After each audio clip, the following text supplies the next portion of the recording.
great play by the 19-year-old rookie Jason Tatum. I don't think there's any question that in the conversation has to be Jason Tatum. Simmons is not disappointing any NBA fans this year. Simmons, the wraparound jam! That is the reason why he's the front runner for Rookie of the Year. We just had one of the most debated Rookie of the Year races in NBA history with Ben Simmons out-balloting Donovan Mitchell. Jason Tatum in a lot of years, and I'll start with you, Kevin, but best ceiling among the players 22 and under right now. Ooh. Best ceiling to me as far as if you want to win basketball games might be Jason Tatum because he understands how to win as a young age. A lot of these guys I look at, they'll put up numbers. There's a big difference between putting up numbers and winning. Like if you have some talent, like I'll tell you, there was a point in my career, if I wanted to get 30, I could get 30 every single night. I might have done it by not throwing to Larry a couple times, not throwing to Robert. Right. But Tatum knows how to win. Tatum can have a 15-point, 7-rebound, 4 assists, 3 steal game that you go, damn.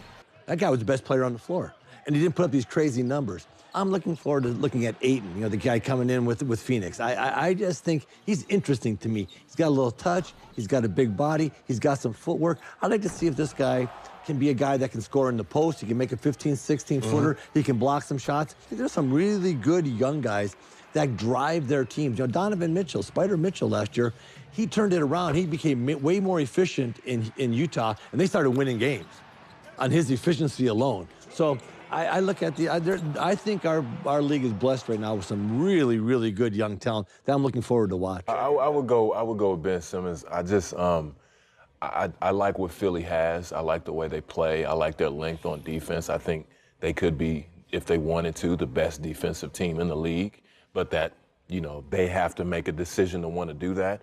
But him playing at the point guard, I think he's in an interesting position.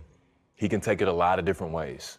You know, he can say, I'm going to shoot, I'm going to work on my game, or he can say, I'm going to get my guys involved. I'm going to be a great defensive player. I'm going to tell Joel to get down inside and duck in. I'm going to duck in and take advantage of my size as well.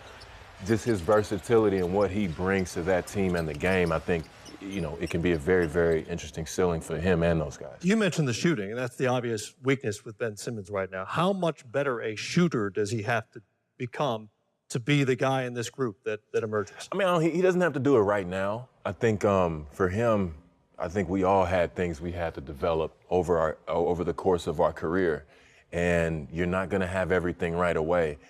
Him being creative in finding out ways to score and get his team involved despite not shooting it so well, that'll be good for him until he develops that shot.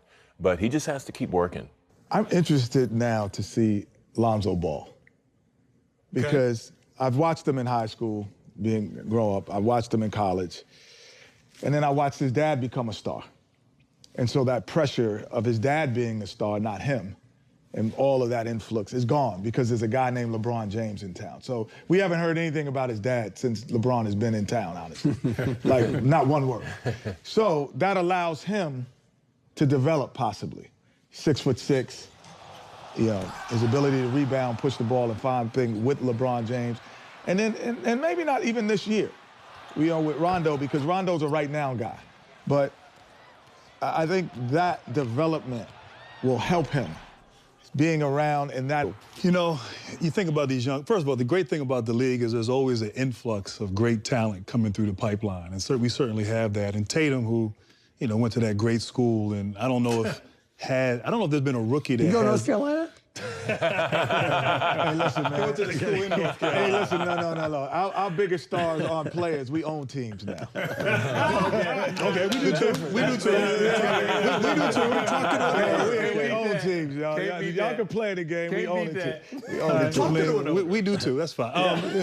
So I'll say about Tatum, I don't know if I've seen a rookie with the skill set. A guy so young with just the step back and all the moves. He has that at such a young age. And Mitchell, what he did last year was fantastic. But I got to agree with Chris. Ben Simmons. I think he has a chance to be a transformational type of player. I think of, like, Kevin Durant, sort of what he does at his size. This guy's 6'10" and handles the ball. You know, I'm not saying like Isaiah, I don't want to be disrespectful, but he comes at you with the bop-bop. Right. You know, not a lot of big guys come at you with the through the legs crossover and can dance with the basketball. So one, he does that. Two, like Alonzo Ball, he really tries to pass and think the game and get everybody involved. And he can dominate a game, and he hasn't even figured out how to score yet.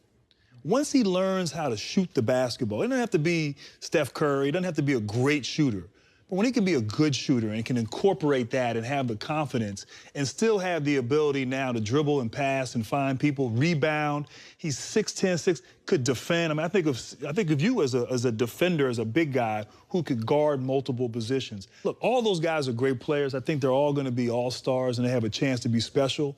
But I mean, he has a chance to really sort of bring a different style and dominate the game in a way that we really haven't seen before. Do you think he can play a point guard his entire career? Yeah, I think so, because of what both of y'all just said about Alonzo Ball. They both are givers. They both want to help each other, right? They both want to pass the basketball. But I don't even know if Ben Simmons needs to get a jump shot. I just think he needs, right now, if he became a better foul shooter, if he got up to 80, 85, hey, you know, he's getting fouled, he's going to the basket, he's scoring, and he knows how to win. I think he's one of the guys that's playing right now, like Magic Johnson used to play, or I used to play, or Stockton used to play, where, you know, you can control a basketball game, and I think Ben Simmons can control a basketball game and not necessarily score 25 points. But at the end of the game, you look at it and say, man, this guy killed us. Simmons was at 56% last year in terms of the free throw line. Wow. Can you imagine if he's 80? If he's 80, if he's 80 or 75, right, then, you know, they probably beat the Celtics.